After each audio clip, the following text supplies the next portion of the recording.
itu harapan kita ingin jadi tuan rumah yang baik. Setelah itu stadion kita itu kita bikin jadi test event juga. Selama ini kan sudah selesai pembangunan, sudah selesai semua, tapi kan belum dites. Mana kelenturan rumputnya, gimana aliran airnya, gimana lampunya sesuai dengan pipa apa belum.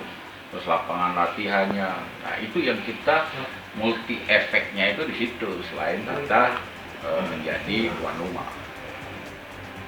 Apa sih kan mungkin yang terakhir kemarin si Wakil